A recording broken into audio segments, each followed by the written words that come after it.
Story நேரம் தமிழ் வியூவர்ஸ்க்கு hi. 10 miles of beach பிளாசம்ஸோட 10th எபிசோட்ல என்ன ஆக போகுது அப்படின்னு தான் இன்னைக்கு இந்த வீடியோல பார்க்க போறோம். பைச்சியனுக்கும் அந்த சொர்க்கத்தோட இளவரசருக்கும் நடக்க இருந்த கல்யாணத்தை நிறுத்துறதுக்காக பைச்சியன் வீட்ல இருந்து பைச்சியனோட அப்பாவும் சேயன் கடவுளும் வந்திருந்தாங்க. சொர்க்கத்து ராஜா கூட பேச ஆரம்பிச்சிருந்தாங்க. லாஸ்ட் எபிசோட் அதுல தான் முடிஞ்சது. இந்த கல்யாணத்தை பேசாம நிறுத்திடலாம், போதும் விட்டுறலாம் அப்படின்னு சொல்ல சொர்க்கத்து ராஜா வேகமா இறங்கி வந்து அதை எப்படிங்க நிறுத்துறது, இது 2 கிணத்துக்கு நடுவில் நடக்கிற மிகப்பெரிய ஒரு ஃபங்க்ஷன், இதை நம்ம நிறுத்த கூடாது அப்படின்னு மறுபடியும் சொல்லிக்கிட்டு இருக்காரு. ஆனா உங்க பையனுக்கு பைச்சியனை பிடிக்கல, பைச்சியனுக்கு உங்க இளவரசன் மேல இன்ட்ரெஸ்ட் இல்லங்க, இதுக்கு மேல ஏன் இழுத்துக்கிட்டு அப்படின்னு பைச்சியன் அப்பா கேட்டுட்டு இருக்கும் போதே கரெக்டா அப்போ ஏகுவா உள்ள வந்துட்டான். சொர்க்கத்து ராஜா காலில் விழுந்து ஆசீர்வாதம் வாங்கிக்கிறதுக்காக. சொர்க்கத்து ராஜா ரொம்ப பெருமையா ஏகுவாவை, இவர் தான் எங்களோட அடுத்த வாரிசு, அடுத்த சொர்க்கத்து ராஜாவாக போறதுக்கான எல்லா தகுதியும் இருக்கிற ஒரே ஆள்னு இன்ட்ரோடியூஸ் பண்ண சேயன் கடவுள் பாக்குறாரு. எல்லாரை விட பைச்சியனுக்கு இவன் பக்கா பிராரா இருப்பான் போலயே அப்படின்னு யோசிக்க ஆரம்பிக்கிறாரு. என்னங்க அது அப்படியே பாக்குறதுக்கு மோயவான் மாதிரியே இருக்காரு, என்ன நடக்குதுங்கன்னு சேயன் கடவுள் கேட்க எங்களுக்கும் அதுதான் புரியல, நாங்களும் ஃபர்ஸ்ட் மோயுவான் தான் ஒரு இன்னொரு அவதாரம் எடுத்து இங்க வந்துட்டாரான்னு யோசிச்சோம் அப்படின்னு சொர்க்கத்து ராஜா சொல்றாரு. சேயன் கடவுள் இல்லவே இல்ல, மோயுவானா இருந்திருந்தா கண்டிப்பா நேரம் அவனோட மலைக்கு தான், கொன்லோன் மலைக்கு தான் போயிருப்பான், இங்க வரதுக்கு வாய்ப்பே இல்ல, இது என்னவோ ஒரு அதிசயம் தான் சொல்லணும் அப்படின்னு சொல்லிக்கிட்டு இருக்க. ஆமாங்க அதிசயம் தான், 20,000 வருஷத்திலேயே குட்டி குழந்தையா இருக்கும் போதே நிலா சக்தியை வாங்கி ஏஞ்சல் ஆனவன் இவன்னு சொல்ல 20,000 வருஷத்திலேயே வா அதுக்குள்ளேயே பெரிய கடவுள் ஆயிட்டாரா, இது கண்டிப்பா உலகத்திலே வந்து அதிசயமான ஒன்னாதான் இருக்கும், மிகப்பெரிய சக்திசாலி ஒரு பெரிய கடவுளால மட்டும்தான் இந்த மாதிரி நடக்க முடியும்னு சொல்லிட்டு உங்களுக்கு வைஃப் இருக்காங்களா அப்படின்னு நம்ம ஏகுவாவை பார்த்து சேயன் கடவுள் கேட்க எனக்கு இன்னும் கல்யாணம் ஆகல அப்படின்னு ஏகுவா சொல்லிக்கிட்டு இருக்கான். அப்போ சரின்னு ரொம்ப சந்தோஷமா சேயன் சொல்லிட்டு இருக்காரு. இங்க இன்னொரு பக்கம் அந்த இளவரசன் ஷாவ் இருக்காலே பாம்பு பொண்ணு, அவளை கூட்டிட்டு மறுபடியும் சொர்க்கத்து ராஜாவோட அரண்மனைக்கு வந்துட்டு இருக்கான். அப்போதான் சொர்க்கத்து ராஜா அரண்மனையில புதுசா ஆளுங்க வந்துட்டு இருக்காங்கிறதால ஃபங்க்ஷன் நடக்குதான். இப்ப போய் நம்ம கேட்டோம்னா நமக்கு ஒண்ணு வந்து வரம் கிடைக்கும், இல்லனா மரண தண்டனை கிடைக்கும், கிடைச்சா நம்ம 2 பேரும் சேர்ந்தே செத்து போயிடலாம் அப்படின்னு அந்த இளவரசன் ஷாவை உள்ள கூட்டு போயிட்டு இருக்கான். இங்க நடக்கிறதெல்லாம் நம்ம தோங்குவா பார்த்துட்டு இருக்காரு. இப்போதைக்கு போனா சரிப்பட்டு வராது, கொஞ்சம் நேரத்துக்கு அப்புறம் போலான்னு அங்கிருந்து பேசிட்டே கிளம்பி போயிடுறாரு. அரண்மனையில ஃபங்க்ஷன் நடக்க ஆரம்பிக்குது. சொர்க்கத்து ராஜா ஃபங்க்ஷனை பார்த்துட்டு இருக்கும் போதே கரெக்டா இளவரசன் ஷாவை கூட்டிட்டு உள்ள வரான்.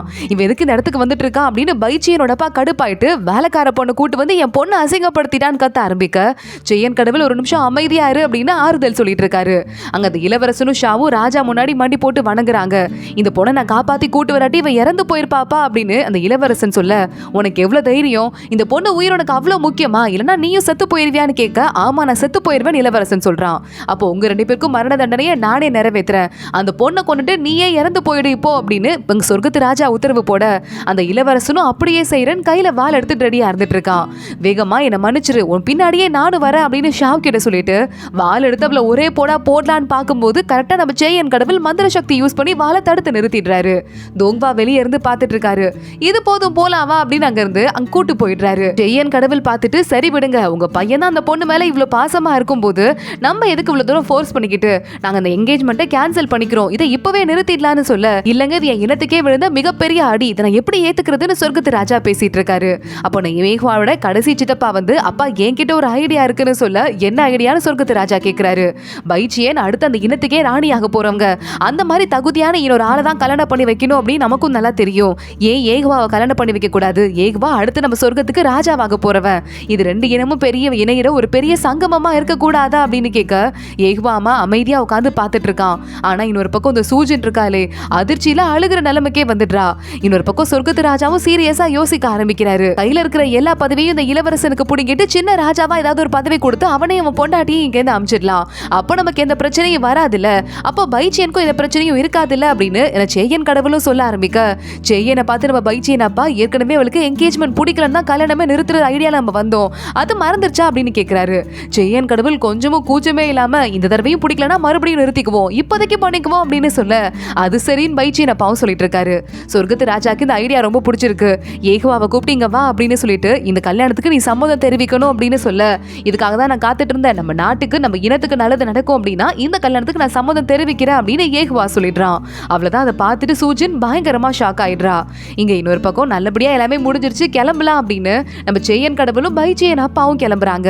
இன்னொரு பக்கம் ஏகுவா கூட சித்தப்பா வந்துட்டு எனக்கு என்னதான் இருந்தாலும் ஒரு கில்ட்டியா இருக்கு, அந்த கல்யாணத்தை நிறுத்தி உனக்கு கல்யாணம் பண்ணி வைக்க ஏற்பாடு பண்ணிட்டேன்னு சொல்ல வேணா அந்த பைச்சியனை நீங்க கல்யாணம் பண்ணிக்கோங்க அப்படின்னு ஏகுவா சொல்லிட்டு இருக்கான். அந்த பொண்ணு ஏற்கனவே மிகப்பெரிய இளவரசி கடவுள், அவ நாளைக்கு ராணியாக போறவ, அவளுக்கு என்ன கல்யாணம் பண்ணிக்கிட்டா அது ஏதுவா இருக்காதுன்னு சொல்லிட்டு தான் அடுத்து ராஜாவாக போற உன்னை கல்யாணம் பண்ணி வைக்க ஏற்பாடு பண்ணணும்னு சொல்லிட்டு ஆனாலும் கில்ட்டியா இருக்குன்னு சொல்ல எனக்கு இதுல எந்த கில்ட்டியும் தேவை கிடையாது அப்படின்னு நம்ம ஏகுவா அங்கிருந்து உள்ள கிளம்பி போயிடுறான். உள்ள பார்த்தா இந்த சூஜன் உட்காந்து கதறி அழுதுட்டு இருக்கா.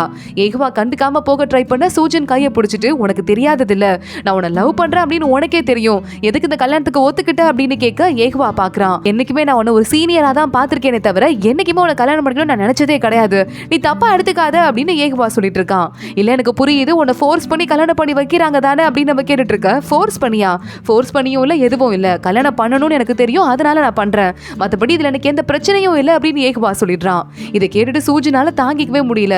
ஏகுவாவோட அம்மாவை நேரா தேடி போயிடுறா. அங்க போயிட்டு அழ ஆரம்பிக்க, என்கிட்ட நீ எவ்வளவு நேரம் மண்டி போட்டிருந்தாலும் எந்த பிரச்சனையும் இல்லம்மா, இதுல கல்யாணத்துல முடிவெடுக்கிற பொறுப்பு எல்லாமே சொர்க்கத்து ராஜாக்கு மட்டும்தான் இருக்குன்னு சொல்ல, நான் போய் அவர்கிட்டயே கேட்கிறேன் அப்படின்னு சூஜன் அங்க இருந்து கிளம்புறா. ஆனா ஏகுவாவோட அம்மா புடிச்சு நிறுத்துறாங்க. ஒரே ஒரு நிமிஷம் நான் சொல்றதை மட்டும் கேளு, ஏகுவா அடுத்த சொர்க்கத்துக்கே ராஜாவாக போறவன், அதனால அவனுக்கு மிகப்பெரிய பவர் இருக்க ஒரு குடும்பத்துல இருந்து மட்டும்தான் இளவரசி வந்து சேரணும், அதனால பைஜியனை கல்யாணம் பண்ணிக்கிறது தான் அவனுக்கும் கரெக்டா இருக்கும்னு சொல்ல, நீங்க என்ன சொல்றீங்க, என் குடும்பம் ஒரு சாதாரண குடும்பம்னு சொல்றீங்களா, என் குடும்பமும் ஒரு பெரிய இனமா இருந்தது தான், ஆனா போன தடவை நடந்த போர்ல ஒட்டு மொத்தமா என் குடும்பம் ஃபுல்லா அழிஞ்சு போயிருச்சு, என் இனமே அழிஞ்சு போயிருச்சு, அதனாலதான் என்ன இங்க கூட்டு வந்தாங்கன்னு சொல்ல, ஏகுவாவோட அம்மா எனக்கு நல்லா புரியுது, ஆனா உண்மையாவே ஏகுவா அவன் மேல பாசம் வச்சிருந்தான்னா இந்த கல்யாணத்தை பத்தி அடுத்த கட்டத்தை கொண்டு போறதுல ஒரு அர்த்தம் இருக்கு, ஏகுவாக்கே உன்னை பிடிக்கலங்கும் போது இதை பத்தி எதுக்குமா பேசணும் அப்படின்னு சொல்ல, சூஜன் ஆள ஆரம்பிக்கிறா. என் குடும்பமே வந்து இதுக்காக தியாகம் பண்ணாங்க, என்னால ஒண்ணு கூட செய்ய முடியல அதை வச்சுட்டு அப்படின்னு சொல்லிட்டு அவளுக்கு மனசு ரொம்ப வருத்தமா இருக்கு. இங்க நம்ம ஃபெங்ஜோ இருக்காளே, மறுபடியும் தோங்வா வந்து பார்த்தார்ல அந்த மந்திரமணிய, அங்க இருக்கிற இடத்துக்கு போயிட்டு கையில ஒரு புல்லாங்குழல வச்சுட்டு மந்திரமணியை பாத்துக்கிறதுக்கு ஒருத்தர் இருக்கார்ல பெரியவர், அவரை எழுப்பி விட்டுட்டு இருக்கா. உடனே எதுக்குமா இங்க வந்தீங்க, அன்னைக்கு நீங்க தோங்வா கூட வந்தவங்களாச்சே அப்படின்னு கேட்க, தோங்வா இருக்காரு, மந்திரமணில இருந்து ஏதாவது ஆபத்து வர மாதிரி இருந்துன்னா அடிக்க சொல்லி ஒரு மந்திரமணி கொடுத்தாருல குட்டியா, அந்த சலங்கை எடுத்துட்டு இந்த புல்லாங்குழல உங்ககிட்ட கொடுக்க சொன்னாரு, ஆபத்து வந்துச்சுன்னா நீங்க புல்லாங்குழல ஊதுவீங்களா அப்படின்னு சொல்லிட்டு, ஏன நம்ப மாட்டீங்களா அப்படின்னு ஃபெங்ஜு கேட்க, உங்களை நம்பாம இருப்பேனா, நீங்க அன்னைக்கு தோங்வா கூடயே வந்த மேடம் ஆச்சே அப்படின்னு அவர் வாங்கிக்கிறாரு. இப்போ இந்த சலங்கையை என்ன பண்றது அப்படின்னு கேட்க, அதை என்கிட்ட கொடுத்துருங்க அப்படின்னு ஃபெங்ஜு அதை வாங்கிக்கிறா. ஐயோ இன்னைக்குன்னு பார்த்து நம்ம லேட்டா கிளம்பி போயிட்டு இருக்கோம், நம்ம அத்தைக்கு இன்னைக்கு பிறந்த நாள் ஆச்சே, பைஜியனத்தை பிறந்த நாளைக்கு போகாட்டி என்ன பண்றது அப்படின்னு வேகமா ஃபெங்ஜு கிளம்பி ஓடி போயிடுறா. இன்னொரு பக்கம் ஷூயுவான காட்டுறாங்க. ஷூயுவான் அங்க இருக்கிற ஒரு வேலைக்கார பொண்ணு அடிச்சு நவுத்திட்டு இருக்கா. ஏண்டி எவ்வளவு தைரியம் இருந்தா என் புருஷன் கிட்ட உன போனா போதுன்னு வேலைக்கு சேர்த்து விட்டுருந்தா உனக்கும் அவருக்கும் அப்படி ஒரு தொடர்பு வந்திருக்கும், அவரோட குழந்தை உன் வயித்துல வளர்ந்துருக்கு, நான் ஏற்கனவே என்ன சொன்னேன், அபாஷன் மருந்து குடிச்சிட்டு தான் என் புருஷன் பக்கத்திலே போகணும்னு சொன்னா இல்லையா அப்படின்னு ஷூயுவான் கேட்டுட்டு இருக்க, இல்ல ராணி நான் கிடையாது, நம்ம ராஜா தான் எனக்கு ஒரு குழந்தை வேணும், ஒரு குழந்தை பெத்து கொடு அப்படின்னு என்கிட்ட கேட்டாரு, வேற வழியே இல்லாம அந்த மருந்து என்னால குடிக்க முடியாம போயிருச்சு, என்ன உயிரோட விட்டுருங்கன்னு சொல்ல, உன் வயித்துல குழந்தை இல்லாம இருந்திருந்தா உயிரோட விட்டுருப்பேன், ஆனா இப்ப விட முடியாது, இவ்வளவு கூட்டு போயிட்டு கொல்லுங்க அப்படின்னு உத்தரவு போடுறா. ஷூயுவானை பார்த்துட்டு இந்த பொண்ணு என்ன சொல்லிக்கிட்டு இருக்கீங்க, இந்த மாதிரி ஒரு மனசாட்சியே இல்லாம இருக்கிறதால தான் உனக்கு இன்னும் குழந்தை பிறக்காம இருக்கு, உனக்குலாம் நான் இப்ப சாபம் விடுறேன், எனக்குமே குழந்தையே பிறக்காது அப்படின்னு கண்டுபடி சாபம் விட, யாரை பார்த்து சாபம் விடுற, உனக்கு போனா போது சின்ன மரண தண்டனையா கொடுக்கலான்னு இருந்தேன், இப்போ உனக்கு இருக்கிறதுலே கொடூரமான மரண தண்டனை கொடுக்க போற அப்படின்னு ஷூயான் சொல்லிடுறா. அந்த பொண்ணு அங்க இருந்து கூட்டு போயிடுறாங்க. இன்னொரு பக்கம் நம்ம பைஜியனும் அவளோட அண்ணனும் உட்காந்துட்டு ஜாலியா மியூசிக் வாசிச்சு டான்ஸ் எல்லாம் ஆடிட்டு அவங்க பாட்டுக்கு ஒரு தவ நிலைமையில இருந்துட்டு இருக்க, பொத்துன்னு யாரோ வந்து விழுற மாதிரி இருக்கு. நம்ம ஃபெங்ஜு தான் அத்தை அப்படின்னு பக்கத்துல போயிட்டு, அத்தை உன் பிறந்த நாளை கொண்டாடுறதுக்காக நான் வந்துட்டேன், 7 உலகத்திலே பெரிய அழகி நீதான் அப்படின்னு சொல்லிட்டு, இப்ப நான் சொல்றதெல்லாம் உனக்கு பிடிச்சிருக்கா அப்படின்னு ஃபெங்ஜு குறும்புத்தனமா கேக்குறா. ரொம்ப பிடிச்சிருக்கு அப்படின்னு ஃபெங்ஜு சொல்ல, அத்தை வயசானாலும் உனக்கு தற்பெருமை குறையவே இல்லை அப்படின்னு ஃபெங்ஜு சொல்லிடுறா. உடனே பைஜியன் பார்த்துட்டு யாரை பார்த்து வயசாயிடுச்சுன்னு சொன்னு ஃபெங்ஜு தலையில ஒரு மந்திரத்தை போட்டு அடிக்க, ஃபெங்ஜு அவ நிறைய உருவத்துக்கு வந்துடுறா. உடனே அவ கையில இருந்து அந்த மணி கீழே விழுது சலங்க, இதை எங்க இருந்து சுட்டுட்டு வந்தியோ எனக்கு தெரியல, உன் மேலேயே கட்டி விட்டுறேன் அப்படின்னு ஃபெங்ஜு அதை கட்டி விட்டுட்டு அங்க இருந்து அமைதியா கிளம்பி போயிட்டு இருக்கா. அம்மா அத்தை எங்க கிளம்புறா, நம்மள கூட கூப்பிடாம போறாளேன்னு ஃபெங்ஜு யாருக்குமே தெரியாம பைஜியனை ஃபாலோ பண்ணிட்டு பின்னாடியே போறா. பைஜிய நேரா குன்லுன் மலைக்கு தான் வந்திருக்கா. ஏன்னா மந்திர மணியை ஹேண்டில் பண்ண போகணும்னு அவளுக்கு தெரியும்ல, அதுக்கு முன்னாடி நேரா குன்லுன் மலைக்கு வந்துட்டு இருக்கா. ஃபெங்ஜு பைஜியனுக்கே தெரியாம குன்லுன் மலையை சுத்தி பார்த்துக்கிட்டு இருக்கா. கூடவே வந்து மாஸ்டர் ஞாபகம் ஒவ்வொன்னா வந்துட்டு இருக்கு. பைஜியன் அதை பத்தி யோசிச்சுட்டே போயிட்டு அந்த ஒயின் செல்லர் இருக்குமே அங்க இருந்து ஒரு ஒயின் பாட்டில் எடுத்து பைஜியன் குடிக்க ஆரம்பிக்க, ஃபெங்ஜு சைட்ல நிக்கிறத பார்த்துட்டு ஒரு மந்திர சக்தியை போட்டுடுறா. ஃபெங்ஜு அப்படியே லைட்டா மயக்கத்துக்கு போயிடுறா. என் பின்னாடியே ஃபாலோ பண்ணிட்டா வர, சரி ஓகே எனக்கும் தூது சொல்றதுக்கு ஒரு ஆள் வேணும், உன் மயக்கம் தெளிஞ்சதுக்கு அப்புறமா இங்க இந்த ஓலை சுவடியை வைக்கிறேன், இதுல எல்லா டீடைல்ஸும் இருக்கு, அதனால அந்த மந்திரத்தை நான் எழுதியிருக்கேன், அடுத்து என்ன பண்ணணும்னு, மறுபடியும் 70,000 வருஷத்துக்கு அப்புறம் அவன் திரும்பி வந்தானா இந்த மந்திரத்தை போட்டு அவனை கண்ட்ரோல் பண்ணுங்க, புரியுதா? இதோ ஒரு மணியை தூக்கிட்டு வந்திருக்க, ஒருவேளை நான் திரும்பி சொர்க்கத்துக்கு வந்தேன் அப்படின்னா அந்த மணி என்னங்கிறத நான் அப்பா உன்கிட்ட கேட்டுக்கிறேன், இப்ப வந்து நான் எங்க போறேங்கிறது உனக்கு தெரியணும் தானே அப்படின்னு சொல்லிட்டு 3 நாள் நீ தூங்க போற, அதுக்கப்புறமா எந்திரிச்சு என்ன பண்ணுமோ அதை பண்ணிக்கோ அப்படின்னு ஒரு மந்திரத்தை போட்டுட்டு பைஜியன் அங்க இருந்து கிளம்பிடுறா. ஃபெங்ஜு அங்கே தூங்கி போயிடுறா. பைஜியன் நேரா மந்திரமணி கிட்ட வர, நேரா அந்த ஒருத்தர் பெரியவர் பார்த்துட்டு இருக்காரு. அவர் கண்ணு முன்னாடி வந்து நிக்கிறாரு. அவர் வணக்கம் சொல்றதுக்குள்ள பைஜியன் அவர் அங்கிருந்து மறைய வச்சு ஓட விடுறா. உங்க உயிரை காப்பாத்திட்டு இங்க ஓடி போயிடுங்க அப்படின்னு. நேரா பைச்சியன் மேல அந்த மணிக்குள்ள எட்டி பார்க்க உள்ள அங்க அரக்க கடவுள் முழிச்சிடுறான். 70,000 வருஷம் ஆயிடுச்சு. 70,000 வருஷத்துக்கு மட்டும் தான் அந்த மோயுவானால என்ன கட்டி போட முடிஞ்சது. இப்ப நான் மறுபடியும் திரும்ப வந்துட்டேன். ஆனா அதுக்காக அந்த மோயுவான் செத்தே போயிட்டான்னு சொல்ல பைச்சியன் பாக்குறா. மோயுவான் இறந்து போயிருக்கலாம் என் மாஸ்டர், ஆனா என்ன விட்டுட்டு போயிருக்காரு. உன்னை மறுபடியும் நான் கட்டி போடுறதுக்கு தான் இங்க வந்துட்டு இருக்கேன்னு சொல்ல மோயுவானோட ஸ்டூடெண்டா யார் நீனு அப்படின்னு மறுபடியும் அவன் கேட்க அப்ப வந்துட்டு என்னோட பேரு சீயனா இருந்தது, இப்ப என்னோட பேரு பைச்சியன் அப்படின்னு பைச்சியன் கத்த ஆரம்பிக்கிறா. ஒரு பெரிய மந்திர கட்டை போட்டு உள்ள அந்த அரக்க கடவுளை அடைச்சு வைக்கிறதுக்கு ட்ரை பண்ணிட்டு இருக்கா. அந்த மந்திர சக்தி ஒர்க் அவுட் ஆனாலும் அந்த அரக்க கடவுள் இருக்கிற ஃபைனல் பவர் எல்லாம் எடுத்து அவன் மேல சக்தியை எடுத்து தாக்க ஆரம்பிக்கிறான். பைச்சியன் அஃபெக்ட் ஆகிக்கிட்டே மறுபடியும் வலியை தாங்கிக்கிட்டு மந்திர பவரை போட ஆரம்பிக்க இந்த மந்திர மணியில ஏதோ பெரிய சக்தி நடக்குது அப்படின்னு எல்லாருக்கும் தெரிய ஆரம்பிக்குது. தோங்வா கூட அங்க இருந்து கிளம்பி வர ஆரம்பிக்கிறாரு. கரெக்டா முடிய போற நேரத்துல நம்ம பைச்சியனை பார்த்து உனக்கு நான் போற மந்திர சக்தி சாபத்தை பாரு அப்படின்னு அரக்க கடவுள் ஒரு மந்திரத்தை போட்டுடுறான். நீ பூமிக்கு போற உன் ஞாபகம், அழகு, உன் திறமை, சக்தி எல்லாமே உனக்கு மறந்து போயிட்டு ஒரு சாதாரண ஆளா கஷ்டப்பட்டு நீ வாழ போற. இருக்கிற எல்லா கஷ்டமும் உனக்கு வரப்போகுது அப்படின்னு சொல்லிட்டு அவளை பூமிக்கு அனுப்பிடுறான். பைச்சியன் அப்படியே மெதுவா பறந்து போய்கிட்டு இருக்கா. இங்க இன்னொரு பக்கம் வேகமா பூமியில போய் பொத்து நம்ம ஒரு பக்கம் விழுந்துட்டு இருக்க நம்ம தோங்பா வந்துடுறாரு. மந்திர மணியை போய் செக் பண்றாரு. நேத்து நைட்டு நான் வரும்போது ஆளுங்கெல்லாம் வர மாதிரி இருந்தது. இதுக்குள்ள அரக்க கடவுள் வந்துருவான்னு நினைச்சேன். ஆனா இப்ப மறுபடியும் மணி அமைதி ஆயிடுச்சு அப்படின்னு பார்த்துட்டு இருக்கும் போதே அந்த பெரிய கடவுள் ஓடி வராரு. தோங்பா கிட்ட ஒரு ரொம்ப அழகான பொண்ணு ஒருத்தங்க வந்தாங்க. அவங்க அந்த மணி கிட்ட ஏதோ சண்டை போட்டாங்க. எனக்கு எந்த அமிச்சிட்டாங்கன்னு சொல்ல ரொம்ப அழகான பொண்ணா அன்னைக்கு என் கூட ஒரு பொண்ணு வந்தாலே அவளா அப்படின்னு தோங்பா கேக்குறாரு. இல்ல அந்த பொண்ணு இல்ல அப்படின்னு பெரியவர் சொல்ல யாரா இருக்கும் அப்படின்னு தோங்பா யோசிச்சுட்டு இருக்காரு. அப்ப பெரியவர் உடனே அன்னைக்கு உங்க கூட வந்தாங்களே அந்த பொண்ணு நீங்க கொடுத்த சலங்கையை வாங்கிட்டு இந்த புல்லாங்குழல கொடுத்துட்டு போனாங்கன்னு சொல்ல தோங்பாக்கு லைட்டா சிரிப்பு வந்துருது. சரியான குறும்புக்காரியா இருப்பா போலன்னு அந்த புல்லாங்குழல என்கிட்ட கொடுத்துருங்க. இதுக்கு மேல மந்திர மணியில இப்போதைக்கு ஆபத்து வராது அப்படின்னு தோங்பா அதை வாங்கிக்கிறாரு. இன்னொரு பக்கம் நம்ம பைச்சியன் பூமியில எந்திரிக்கிறா. வாயில இருந்தாலும் அந்த ரத்தம் வந்திருக்கு. நம்ம யாரு எங்க இருக்கோம்னு ஒண்ணுமே அவளுக்கு ஞாபகம் இல்ல. பக்கத்துல அவளோட விசிறி மட்டும் அப்படியே இருக்கு. அதை எடுத்துட்டு இப்ப நம்ம என்ன பண்ண போறோம் அப்படின்னு கையில ஒரு பூனைக்குட்டி எடுத்துட்டு நான் யாரு பூனைக்குட்டி உனக்காவது தெரியுமா அப்படின்னு கேட்டுட்டு நேரா உள்ள போறா. அங்க ஒரு பாலடைஞ்ச வீடு இருக்கு. உள்ள போய் பார்த்தா யாருமே யூஸ் பண்ணாம பல வருஷமா யூஸ் பண்ணாம இருக்கிற ஒரு வீடு. அதுல கண்ணாடியில அவன் முகத்தை பாக்குறா. இதுதான் நான் யாரு அப்படின்னு பைச்சியன் யோசிக்கிறதோட தான் இந்த எபிசோட் முடியுது. நாலாவது என்ன பைச்சியனை பாக்குறதுக்காக நேரா தேடிக்கிட்டு அவளோட குகைக்கு வர அங்க வேலைக்கார பையன் மீகு தான் இருக்கான். அத்தை எங்க இன்னும் வரல, ஆனா சேயன் கடவுள் தான் குகையில இருக்கிறாருன்னு சொல்ல நாலாவது என்ன இந்த சேயன் கடவுள் வந்திருக்கிறாரா, அதுக்குள்ள சொர்க்கத்துல வேலையை முடிச்சுட்டு வந்துட்டாரான்னு கேட்க சேயன் கடவுள் வெளியே வராரு.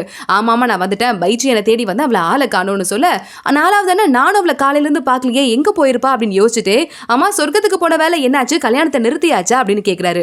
சேயன் கடவுள் குறும்பா கல்யாணத்தை நிறுத்தியாச்சு, கல்யாணத்தை ஃபிக்ஸும் பண்ணியாச்சு அப்படின்னு சொல்ல என்ன சொல்றீங்கன்னு நாலாவது என்ன குழப்பத்தோடு கேட்கிறாரு. வா வா சொல்றேன்னு சேயன் கடவுள் தோல் மேல கையை போட்டு கூட்டு போய் கதை சொல்ல ஆரம்பிக்கிறாரு. இதே நேரத்துல ஒயின் செல்லர்ல படுத்திருக்கிற ஃபெங்ஜு மனித உருவத்துக்கு வந்துடுறா. அங்க நேரா தோங்வா வந்துடுறாரு.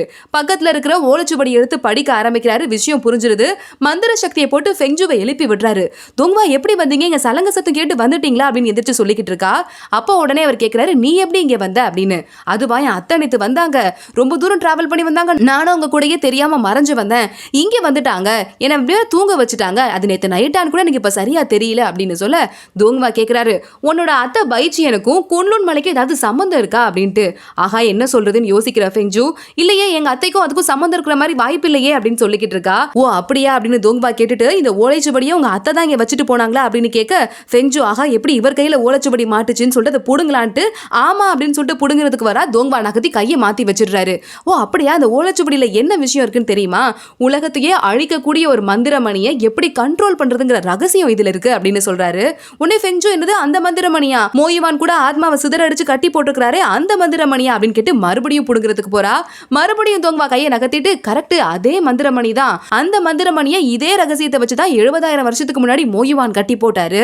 இப்போ அந்த ரகசியம் அத்தை கையில இருக்குன்னா கண்டிப்பா அவருக்கும் குன்லுன் மலைக்கும் அதே மாதிரி உங்க அத்தைக்கும் ஏதோ பெரிய சம்பந்தம் இருக்கு அப்படின்னு சொல்றாரு. ஃபெங்ஜு சொல்றா வாய்ப்பே இல்லை, என் அத்தை அவங்க பிறந்ததுல இருந்து சிஞ்சுவை விட்டு வெளியவே போனதில்லை அப்படின்ட்டு. உண்மையாவான்னு தோங்வா கேட்க நீங்க என் வாழ்க்கையவே காப்பாத்திருக்கீங்க, உங்ககிட்ட நான் எப்படி பொய் சொல்லுவேன், உண்மையாதான் அப்படின்னு சொல்றா. பொய் சொல்றா என்கிட்டே அப்படின்னு நினைச்சுக்கிட்டு தோங்வா தலையிலேயே செல்லமா தட்டுறாரு சிரிச்சுக்கிட்டே. இதே நேரத்துல லீஜிங்கும் குன்லுன் மலைக்கு வந்துடுறான். வந்துட்டு மலை முழுக்க சோகமா சுத்தி பார்த்துட்டு இருக்கான். பழைய நினைவுகள்லாம் அவனுக்கு வருது. இன்னொரு பக்கம் தோங்வா குகையில இருந்து வெளியே வர பின்னாடியே வந்துகிட்டு இருக்கா ஃபெங்ஜு. ஏன் பின்னாடியே வர அப்படின்னு தோங்வா கேட்க இல்ல உங்களுக்கு நன்றி கடனை திருப்பி செலுத்துறது நான் முடிவு பண்ணிட்டேன் அப்படின்னு சொன்னதும் சரி எப்படி நன்றி கடனை திருப்பி செலுத்த போற அப்படின்னு தோங்வா கேட்கிறாரு. அதை பத்தி இன்னும் நான் முடிவு பண்ணல அப்படின்னு ஃபெங்ஜு சொல்ல சிரிச்சுக்கிட்டு இருக்காரு.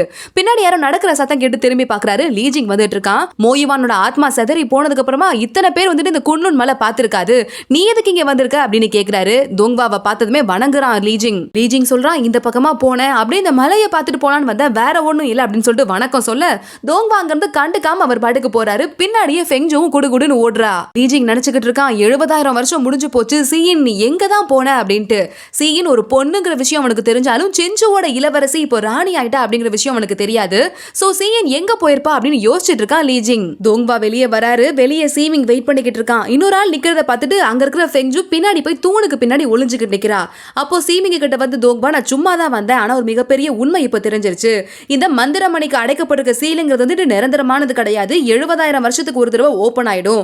இன்னைக்கு தான் அது ஓபன் ஆக வேண்டிய நாள். ஆனா ஒரு பொண்ணு போயிட்டு நமக்கு முன்னாடியே அந்த மந்திரமணியை சீல் பண்ணிருக்கா. காலையில இருந்து நிறைய விஷயம் நடந்துருச்சு அப்படின்னு தோங்வா சொல்ல சீமிங் கேக்குறாரு, உங்களுக்கே மந்திரமணி 70,000 வருஷத்துக்கு ஒரு தடவை ஓபன் ஆயிருங்கிற ரகசியம் தெரியாதப்ப வேற யார் அதை கண்டுபிடிச்சிருக்க முடியும் அப்படின்னு கேட்க தோங்வா சொல்றாரு, யாரும் கண்டுபிடிக்கல. இந்த பொண்ணுக்கு ஏற்கனவே அந்த உண்மை தெரிஞ்சிருக்கு. யாரையும் துணைக்கு கூப்பிடாம தனியா சண்டை போடணும்னு எப்பவும் அந்த பொண்ணு முடிவு பண்ணிருப்பாங்க போல அப்படின்னு தோங்வா சொல்ல சீமிங் சொல்றாரு, யார் அந்த பொண்ணா இருப்பாங்க, கேட்கும் போதே எனக்கு மரியாதை கூடுதே அப்படின்னு சொல்ல பின்னாடி ஒளிஞ்சிட்டு நிக்கிற ஃபெங்ஜுவை காட்டி, எனக்கு தெரிஞ்சு இந்த குட்டி இளவரசி இருக்காங்கல்ல அவங்களோட அத்தை தான் இந்த வேலையை பண்ணிருக்கணும் அப்படின்னு சொல்றாரு தோங்வா. என்னோட அத்தையா அப்படின்னு கேட்டுட்டு ஃபெங்ஜு பக்கத்துல வர, நீங்க யாரு அப்படின்னு சீமிங் கேக்குறான். சொல்லலாமா வேண்டாமா அப்படின்னு தோங்வாவை ஃபெங்ஜு பார்க்க தோங்வா வந்துட்டு சொல்லு அப்படின்னு சிக்னல் கொடுக்குறாரு. உடனே நான் தான் சிஞ்சுவோட குட்டி இளவரசி ஃபெங்ஜு அப்படின்னு சொல்ல, அடடா நீங்களா அது, அப்போ உங்களோட அத்தனா பட்டத்து இளவரசி பைஜியனா அப்படின்னு கேட்க, என்னது பட்டத்து இளவரசியா, 2வது இளவரசனா தானே கல்யாணம் பண்ணிக்கலாம்னு இருந்தாங்க எங்க அத்தை, இப்போ வந்துட்டு பட்டத்து இளவரசர்னு மாறிடுச்சா, என்ன ஆச்சுன்னு கேட்க, ஒரு பெரிய கதைமா அப்படின்னு சீமிங் சொல்றாரு. பெரிய கதையா இருந்தா கொஞ்சம் சுருக்கி சொல்லுங்களேன் அப்படின்னு அவ கேட்க, தோதோ நான் சொல்றேன் அப்படின்னு அவ கூட குறை பேசுறதுக்கு போயிடுறாரு சீமிங். அது வந்து பாம்பு லேடி இருக்காங்கல்ல அங்க ஆரம்பிக்குது அப்படின்னு சொல்ல உடனே ஃபெங்ஜு சொல்றா, யாரு ஷாவ் இருக்காளே அவளான்ட்டு. ஆமாமா அந்த பொண்ணு தான் சொல்லிக்கிட்டு இருக்கும் போதே தோங்வா வந்துட்டு தொண்டையை கடைக்கிறாரு. என்னாச்சுன்னு தோங்வா கிட்ட பேச போயிடுறாரு சீமிங். சீமிங் தோங்வா கிட்ட கேக்குறாரு, எப்படி உங்க அத்தை பைஜியன் தான் மந்திரமணியை அடைச்சிருப்பாங்க நீங்க முடிவு பண்ணீங்க அப்படின்னு கேட்க, உன் கையில இருக்கே அந்த மந்திர கட்டு தான் வந்துட்டு மந்திரமணியை எப்படி அடைக்கிறதுக்கான மந்திரம் இருக்கு, அத அந்த பைஜியன் தான் இந்த பொண்ணு கிட்ட கொடுத்துட்டு போயிருக்காங்க, கண்டிப்பா அவங்க தானே இந்த மந்திரத்தை எழுதி இருக்கணும் அப்படின்னு சொல்ல உடனே சீமிங் சொல்றாரு, எப்பயுமே வந்து இந்த மாதிரி ஒரு ரகசியத்தெல்லாம் ஒரு மாஸ்டர் ஒரு ஸ்டூடெண்ட் கிட்ட தான் கொடுத்துட்டு போவாங்க, ஆனா மோயுவான் மாஸ்டரோ இதுவரை ஒரு பொண்ணு ஸ்டூடெண்ட்டை ஏத்துக்கிட்டதே இல்ல, எப்படி கனெக்ட் ஆயிருக்கும் அப்படின்னு யோசிச்சுட்டு உடனே ஃபெங்ஜுவை பார்த்து, ஆமாமா உங்களுக்கு ஏதாவது எனக்கு தெரியாத விஷயம் தெரியுமான்னு கேட்க உடனே அவ இல்ல எங்க அத்தைக்கும் குன்னுன் மலைக்கும் எந்த சம்பந்தமுமே இல்ல அப்படின்னு சொல்றா. உடனே தோங்வா அவர் நக்கலா பார்த்துட்டு இருக்காரு. தோங்வா பாட்டுக்கு வேகமா முன்னாடி நடந்து போக அப்ப சீமிங்க ஃபெங்ஜு கூப்பிடுறா, பாதி கதையோட நிறுத்திட்டீங்களே, மீதி கதை எனக்கு முழுசா சொல்லுங்க, என்னாச்சுன்னு ஒரே ஆர்வமா இருக்கு, அது மட்டும் இல்லாம தோங்வாக்கு நான் நன்றி கடன் பட்டுட்டேன், அதை எப்படி திருப்பி அடைக்கிறதுன்னு நீங்க தான் எனக்கு ஹெல்ப் பண்ணணும் அப்படின்னு சொல்லிக்கிட்டு இருக்கும்போது அப்ப தோங்வா வா போலாம் அப்படின்னு கூப்பிடுறாரு. சீமிங் ஃபெங்ஜுவை கூப்பிடுறாரு, வாங்க நடந்துகிட்டே பேசலாம் அப்படின்னு. முழு கதையை கேட்டுட்டு ஃபெங்ஜு செம்ம கடுப்பாயிடுறா, நான் கொஞ்ச நாள் தான் இங்கிருந்து வெளியே போனேன், அதுக்குள்ள அந்த பாம்பு இப்படி ஒரு காரியத்தை பண்ணி இந்த உலகமே எங்க அத்தையை பார்த்து சிரிக்கிற மாதிரி பண்ணிட்டாளா, எங்க அத்தைக்கு வந்து ரொம்ப பெருந்தன்மையான மனசு இருக்கலாம், பெரிய கடவுளா இருக்கலாம், அவங்க மன்னிக்கலாம், நான் அந்த பாம்பை மன்னிக்க மாட்டேன், கண்டிப்பா அவளுக்கு ஒரு பாடம் கத்து கொடுத்தே ஆகணும், தயவு செஞ்சு என்ன சொர்க்கத்துக்கு கூட்டிட்டு போங்க அப்படின்னு சொல்ல சீமிங்கும் ஷாக் ஆகி பார்த்துட்டு இருக்காரு. இதே நேரத்துல சொர்க்கத்துல அரசரோட 3 பசங்களும் நின்னுக்கிட்டு இருக்காங்க. ஏகுவா நின்னுக்கிட்டு இருக்காரு. அந்த பாம்பு பொண்ணோட அந்த ஹஸ்பண்ட் இருக்கார் இல்லையா, அவருக்கு சொல்றாரு சொர்க்கத்தோட ராஜா, இங்க பாரு நான் உனக்கு வந்து இந்த பொண்ணோட வாழ்றதுக்கு அனுமதி கொடுக்குறேன், ஆனா அந்த பொண்ணுக்கு எந்த ஒரு பதவியையும் பட்டத்தையும் நீ கொடுக்க கூடாது, இதுதான் என்னால முடிஞ்ச வரை நான் பொறுத்துக்க முடியும்னு சொல்ல அப்படியே ஆகட்டும் அப்படின்னு அந்த பையன் சொல்லிட்டு அந்த பாம்பு பொண்ணை கூட்டிட்டு கீழே இறங்கி வராரு. அடிபட்டு இருக்கிற அந்த பாம்பு பொண்ணை கூட்டிட்டு 2வது இளவரசன் கஷ்டப்பட்டு கீழே இறங்கி வர ஃபெங்ஜு வேகமா வாள் எடுத்துட்டு போயிடுறான் அந்த பொண்ணு கிட்ட. எவ்வளவு தைரியம் தான் என்னோட அத்தையோட வருங்கால புருஷனை திருடிட்டு அவங்கள பார்த்து அந்த உலகமே சிரிக்கிற மாதிரி பண்ணிருப்பேன், நான் உயிரோட விட மாட்டேன் அப்படின்னு போக உடனே அந்த பொண்ணு, இளவரசியை நான் மன்னிச்சிருங்க, உங்க உடம்ப பத்திரமா பாத்துக்கோங்க, நான் கிளம்ப போறேன் அப்படின்னு சொல்லிக்கிட்டு இருக்க உன்னை நான் சும்மா விட மாட்டேன்னு பக்கத்துல வரா ஃபெங்ஜு. அப்போ அந்த 2வது இளவரசன், என்ன பண்ணிக்கிட்டு இருக்கீங்க, தள்ளி போ, நீ யாரு சொர்க்கத்துல வந்து இப்படிலாம் பிஹேவ் பண்றதுக்கு அப்படின்னு கேட்க, ஓ நீ தான் அந்த 2வது இளவரசனா, 2வது இளவரசன் கூட சொல்லக்கூடாது, உடனே இப்ப டீ ப்ரோமோட் பண்ணிட்டாங்களே, இப்போ நீ வெறும் தண்ணீர் கடவுள் தானே, எனக்கு கீழே தான் ஓராங்கு, என்னை எதிர்த்து பேசாத அப்படின்னு ஃபெங்ஜு சொல்றா. சீமிங் வந்து நடுவுல சமாதானப்படுத்த ஆரம்பிக்கிறாரு. உடனே இந்த 2வது இளவரசன், சீமிங் உங்களுக்காக அந்த பொண்ணை விடுறேன் அப்படின்னு சொல்ல ஃபெங்ஜு சொல்றா, என்ன யாருக்காகவும் நீங்க விட தேவையில்ல, நானே ஒரு இளவரசி, நான் உன்னை சும்மா விட மாட்டேன்னு சொல்லிக்கிட்டு இருக்கும்போது ஃபெங்ஜு அப்படின்னு ஒரு சத்தம் கேக்குது. எவன்டா அது நம்ம பேரை சொல்லி கூப்பிடுறதுன்னு ஃபெங்ஜு திரும்பி பார்க்க தோங்வாங்க நிக்கிறாரு. வாயை மூடிக்கிறா. தோங்வா பக்கத்துல வராரு. போ தோங்வா நேரா அந்த பாம்பு பொண்ணு கிட்ட போயிட்டு, நீ தானே இத்தனை நாள் பைச்சியன் கூட இருந்த வேலைக்கார பொண்ணுன்னு கேட்க ஆமான்னு அவ சொல்றா. உனக்கு சீன்னு யாரையாவது தெரியுமான்னு கேட்க ஃபெங்ஜு பயந்து போயிடுறா. ஐயோ மோயுவானோட டெட் பாடியை பத்தி ஏதாவது சொல்லிருவாளோ அப்படின்னு சொல்லிட்டு அப்போ உடனே பாம்பு பொண்ணு, சீன்னு யாரும் எனக்கு தெரியாது அப்படின்னு சொல்லிடுறா. கொஞ்சமாவது நன்றி இருக்கே அப்படின்னு ஃபெங்ஜு நினைச்சுக்கிட்டு இருக்கும் போதே, நான் யாருன்னு உனக்கு தெரியுமான்னு தோங்வா கேட்கிறாரு.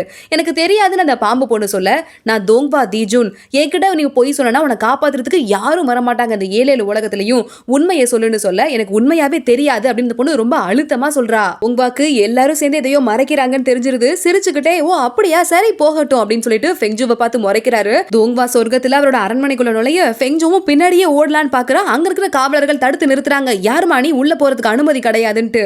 ஃபெங்ஜு நானே போக முடியாத அளவுக்கு உலகத்துல ஒரு இடம் இருக்கா அப்படின்னு குறும்பா சிரிச்சுக்கிட்டே நிக்கிறா. அதே நேரத்துல பூமியில பைச்சியன் அவ வீட்டுல இந்த புது வீட்டுல ஏதோ சுத்தம்லாம் பண்ணி சமையல் பண்ணிக்கிட்டு இருக்கும் போது அங்க அந்த தங்க அரக்கன் வந்துடுறான். நான் கட்டுப்பாட்டுல வச்சிருக்கிற இந்த இடத்துக்கு எந்த மனுஷனும் குடி வந்திருக்கான் யாருன்னு உள்ள வந்து பாக்குறான். அப்போ பைச்சியன் கரெக்டா அவனோட மந்திர விசிறி எடுத்து அடுப்புக்கு விசிறிக்கிட்டு இருக்கா. ஐயோ மந்திர விசிறியாச்சு அப்படின்னு டக்குன்னு அங்க இருந்து மறைஞ்சு போயிடுறான். அவன் மறைஞ்சு வெளியே வந்து நின்னுக்கிட்டு 70,000 வருஷத்துக்கு முன்னாடி அங்க குன்லுன் மலையோட ஸ்டூடெண்ட் கிட்ட பார்த்தா அந்த விசிறி, அந்த ஸ்டூடெண்ட் பயங்கர கோபக்கார ஒரு பையனா தான் அத்தனை பேரை கொன்னு தள்ளனா. அந்த விசிறி எப்படி இந்த பூமியில அது ஒரு மனுஷன் கையில அது ஒரு பொண்ணு கையில வந்திருக்கும் அப்படின்னு யோசிச்சுக்கிட்டே வரும்போது அவன் முன்னாடி ஒரு வேகமான பவர் வருது. யாரோ அவனை தாக்குறாங்க. நீ யாரு அப்படின்னு அந்த தங்க அரக்கன் கேக்குறான். வேற யாரும் இல்ல, அங்க வந்திருக்கிறது நம்மளோட ஏகுவா தான். நான் சொர்க்கத்தோட பட்டத்து இளவரசன் ஏகுவா அப்படின்னு சொன்னதும் இந்த தங்க அரக்கன் அவனை தாக்க ஆரம்பிச்சுல. 2 பேரும் சண்டை போட ஆரம்பிக்கிறாங்க. பயங்கரமான பவர் வெளியே வருது. இந்த பவர் வீட்டுல இருக்கிற பைச்சியனுக்கும் தெரியுது. என்னடா இந்த நேரத்துல மின்னல் மின்னிக்கிட்டு இருக்கு அப்படின்னு சொல்லிட்டு அவ வேலையை பார்த்துட்டு இருக்கா. சண்டை போட்டுக்கிட்டே இருக்கிறாங்க. அதிகாலை வேலை ஆயிடுது. அங்க மக்கள் மார்க்கெட்ல கடையெல்லாம் வச்சுட்டு பயங்கர கூட்டமா இருக்கிற பிஸியான தெருக்குள்ள இந்த தங்க அரக்கன் ஓட ஆரம்பிக்கிறான். துரத்திக்கிட்டே நம்மளோட இளவரசர் ஏகுவாவும் பின்னாடியே போய்கிட்டு இருக்காரு. பறந்து போறாரு. மக்கள்லாம் அதை பார்த்துட்டு பயந்து, ஏற்கனவே அரக்கனை பார்த்து பயந்துட்டாங்க, அடுத்த ஒருத்தர் பறந்துகிட்டே சண்டை போடுறாருன்னு பயந்து அலறி அடிச்சுட்டு ஓடி போய் ஒளியிறாங்க. அப்போ அந்த அரக்கன் கேட்கிறான், நானே ஒளிஞ்சுதானே இருக்கேன் 70,000 வருஷமா, என்ன எதுக்கு பிரச்சனை பண்ற அப்படின்னு கேட்க, இத்தனை மக்களை கையப்படுத்தி நீ விதைய விதைச்சிட்ட, கண்டிப்பா அதுக்கு நீ பலன் சொல்லிதான் ஆகணும் அப்படின்னு சொல்லிட்டு ஏகுவா மறுபடியும் தாக்குறதுக்காக போறாரு. பொறுத்திருந்து பாக்குற தங்க அரக்கன் தன்னோட ஒரிஜினல் ஃபார்முக்கு மாறிடுறான். அதை பார்த்துட்டு மக்கள்லாம் இன்னும் பயங்கரமா அலறாங்க. நிறைய பேர் ஓடும்போது ஒரு குழந்தை மட்டும் தனியா மாட்டிக்குது. அம்மா அம்மான்னு அந்த குழந்தை அழுக. இதை பாக்குற நம்மளோட ஏகுவா மனசு தாங்காம தன்னோட ஒரிஜினல் ஃபார்முக்கு மாறுறாரு. அதாவது கருப்பு டிராகன் தான் அவரோட ஒரிஜினல் ஃபார்ம். அந்த ஃபார்முக்கு மாறி குழந்தையோட முன்னாடி வந்து நிக்கிறாரு. குழந்தைய அவங்க அம்மா தூக்கிட்டு அங்க இருந்து ஓடி போயிடுறாங்க. அப்புறமா தங்க அரக்கன் அப்படியே இந்த டிராகன் உடம்போட சேர்த்து கட்டிட்டு அங்க இருந்து தூக்கி வேற இடத்துக்கு கூட்டு போறாரு ஏகுவா. அப்படி பறந்து போகும்போதே நம்ம ஏகுவாவோட பாடியை அந்த தங்க அரக்கன் கடிச்சிடுறான். அந்த இடத்துல பயங்கர கோவமாகிற ஏகுவா தங்க அரக்கனை கீழே தள்ளி விட்டு தன்னோட வாயிலிருந்து நெருப்பு கொண்டு வந்து தங்க அரக்கனை எரிச்சிடுறாரு. மண்ணுக்குள்ள போய் புதைஞ்சிடுறான் அவன். அப்ப அப்படியே வானத்துல பறக்குறாரு கோபத்துல ஏகுவா. மக்கள் எல்லாம் பார்த்துட்டு ஐயோ நம்மள காப்பாத்த வந்த டிராகன் கடவுள், எல்லாருமே கும்பிடுங்க கும்பிடுங்கன்னு டிராகன் மேல பறக்கிறத பார்த்து மக்கள் எல்லாம் சாமி கும்பிட ஆரம்பிக்கிறாங்க. ஏகுவா அப்படியே பறந்துகிட்டே ஒரு குகைக்குள்ள வராரு. குகைக்குள்ள வந்து ஒரு உருவத்தை ரொம்ப சின்னதா கேட்கிறாரு. குட்டியா பாம்பு சைஸ்ல ஆனதுக்கு அப்புறமா ஓரமா போயிட்டு அந்த தங்க அரக்கனோட பவர்ங்கிறது சாதாரணம் கிடையாது, என்னால மனுஷ உருவத்துக்கு மறுபடியும் மாற முடியல, ஒரு 2-3 நாள் நான் ரெஸ்ட் எடுக்கணும் போல அப்படின்னு ஓரமா படுத்து தூங்க ஆரம்பிச்சிடுறாரு. இந்த நேரத்துல அந்த குகையில ஒரு கூண்டுல பறவை இருக்கு. அந்த பறவையை பாக்கிறதுக்காக நம்ம பைச்சியன் வரா. வந்துட்டு பக்கத்துல ஒரு பாம்பு கத்துற மாதிரி சத்தம் கேக்குது அப்படின்னு பார்க்க ஏகுவா குட்டியா படுத்துட்டு இருக்காரு. ஓ இங்க ஒரு கருப்பு பாம்பு இருக்கா, இதையும் நான் கூட்டிட்டு போறேன்னு டிராகனை பார்த்து பாம்பு நினைச்சிட்டு கூடையில வச்சு எடுத்துட்டு போறா நம்ம பைச்சியன். வீட்டுக்குள்ள கொண்டு போய் வச்சுட்டு பைச்சியன் அவ வேலையை பார்த்துக்கிட்டு இருக்க. அப்பதான் நம்ம ஏகுவா கண்ணு முழிக்கிறாரு. எந்த இடத்துல இருக்கும் அப்படின்னு பார்த்துட்டு இருக்கும் போதே பைச்சியனோட முதுக பாக்குறாரு. இந்த முதுகு நம்ம கனவுல வந்த ஒரு பையனோடதாச்சே, கனவுல ஒரு பையனால இருந்தது, நிஜத்துல ஒரு பொண்ணா இருக்கே அப்படின்னு யோசிச்சுட்டு இருக்காரு. பாம்பு முழிச்சிருச்சே அப்படின்னு சொல்லிட்டு பைச்சியன் பக்கத்துல வந்து உட்காந்துட்டு, நான் பார்த்ததுலயே நீதான் ரொம்ப அழகான பாம்பு, பாரு உனக்கு கொம்பு கூட இருக்குன்னு சொல்லிட்டு அதை தட்டி கொடுத்துட்டு உட்காந்துருக்கா. குட்டி டிராகனா இருக்கு நம்ம ஏகுவா பேசுறாரு, என்ன பக்கம் உனக்கு பாம்பு மாதிரியா இருக்கு அப்படின்னு கேட்டுட்டு இருக்காரு. பாவம் வந்து பைச்சியனுக்கு கேட்கல. பைச்சியன் சொல்றா ஏகுவாவை பார்த்து, உன்னை பார்த்ததுமே இந்த குகையில நீ ரொம்ப காயப்பட்டிருக்க போல, அதனால தான் உன்னை காப்பாத்துறதுக்காக நான் கூட்டிட்டு வந்தேன் அப்படின்னு சொல்ல, குட்டி ஏகுவா நினைச்சுக்கிட்டு இருக்காரு என்ன காயப்படுத்துறதுக்கு அந்த தங்க அரக்கனால முடியாது, லேசா கொஞ்சம் முடியாம போயிடுச்சு அப்படின்ட்டு. அதெல்லாம் கேட்காம பைச்சியன் மட்டுக்கு பேசிக்கிட்டே இருக்கா.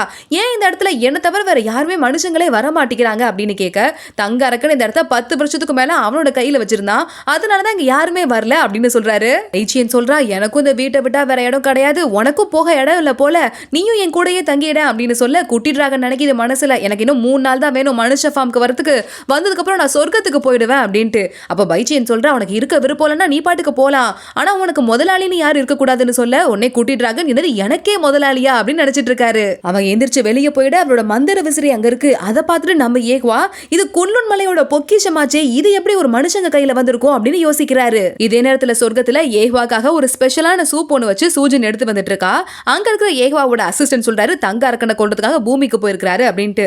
எப்போ வருவாரு, சூப் ஆறிட போகுது அப்படின்னு அவ சொல்ல, இங்க ஒரு நாள் அப்படிங்கிறது பூமியில ஒரு வருஷம், அப்படி பார்க்கும்போது இன்னும் ஒரு 5-10 நிமிஷத்துல வந்துருவாரு ஏகுவா அப்படின்னு சொல்றான். ஓ அப்படியே அந்த சூப்பை கொண்டு போய் பத்திரமா உள்ள வைங்க அப்படின்னு சொல்றா சூஜின். சொர்க்கத்துல ஒரு நாள் அப்படிங்கிறது நம்ம பூமியில ஒரு வருஷம். சோ ஏகவா பூமியில ரொம்ப நாள் இருந்தா கூட சொர்க்கத்துல வந்துட்டு கொஞ்ச நேரம் தான் இல்லாத மாதிரி இருக்கும். சோ சூஜின் சீக்கிரம் வந்துருவாரு அப்படின்னு தெரிஞ்சு சூப் ஆறுறதுக்குள்ள வந்துருவாரு நம்பிக்கைகள் அங்க வச்சுட்டு போறா. இதே நேரம் சொர்க்கத்தோட ராஜா 2 இளவரசர்கள் கூட நின்னுக்கிட்டு இருக்காரு. சூஜினும் கூட இருக்கா.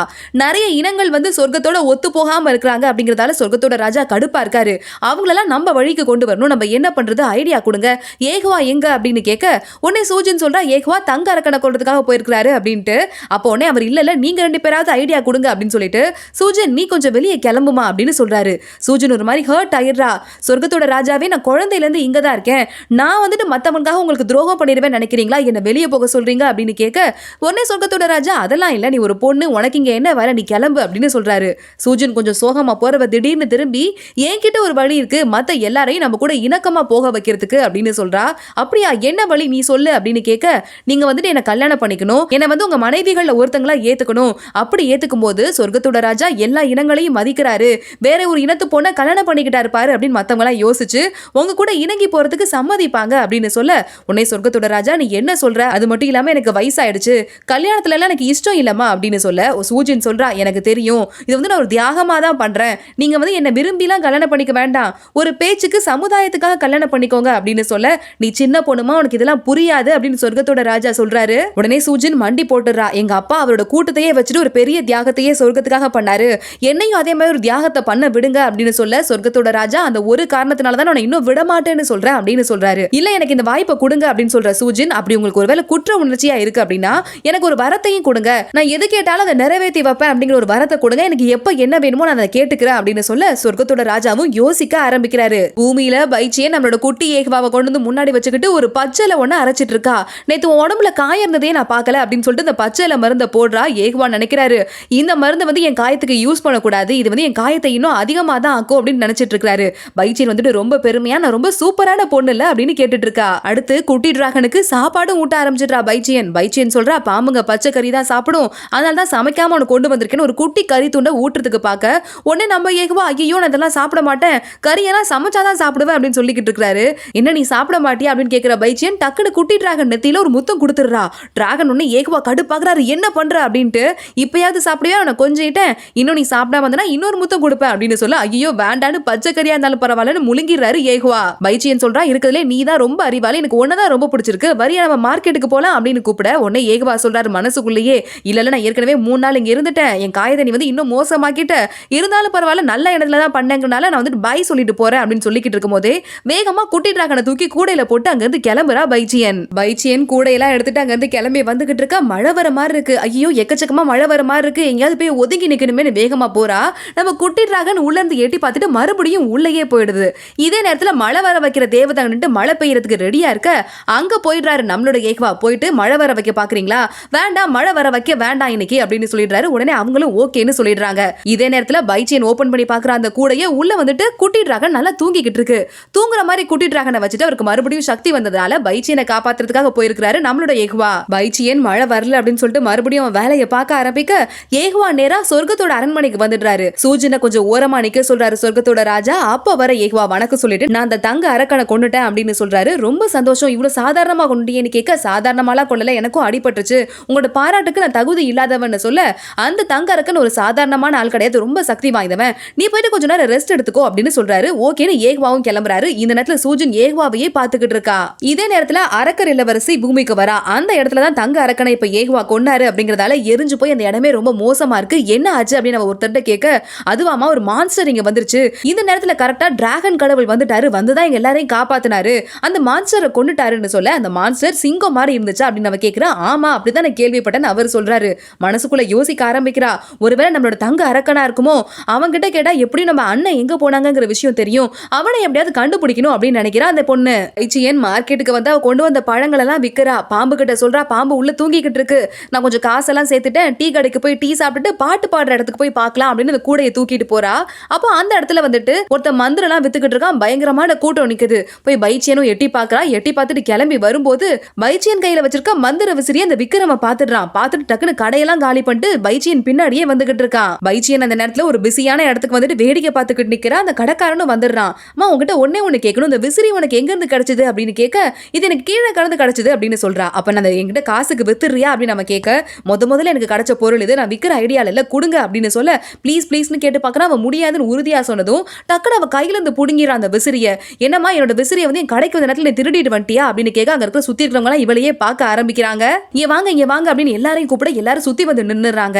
பைஜியன் சொல்றா, என்னோட விசிறிங்காது, நான் எங்கேயும் போய் திருடல அப்படின்னு சொல்ல, உடனே அந்த கடைக்காரன் கேட்கிறான், அப்படியா, அப்ப இந்த விசிறியில என்ன படம் வரைஞ்சிருக்கு, என்ன எழுதியிருக்கு சொல்லு பார்க்கலாம் அப்படின்னு சொல்ல, பைஜியன் இதுவரை நான் வந்து கவனம் எடுத்து பார்த்ததில்ல, எனக்கு தெரியாதுன்னு சொல்றா. அதானே உனக்கு எப்படி தெரியும், இந்த விசிறி பரம்பரை என்னோட பரம்பரையில பெரியவங்க கொடுத்துட்டு வந்தது, இதுல இருக்கிறது சொர்க்கத்துல இருக்கிற ஒரு பெரிய மலை, புனிதமான மலை, குன்லுன் மலை அது பேரு அப்படின்னு சொல்றாரு அவரு. இந்த பிரச்சனை இங்க போய்கிட்டு இருக்கிறது அங்க வர அரக்கர் இளவரசியும் பாத்துடுறா. பைஜியன் என்ன பண்றதுன்னு தெரியாம நிக்கிற இந்த நேரத்துல தான் இந்த எபிசோட் முடியுது.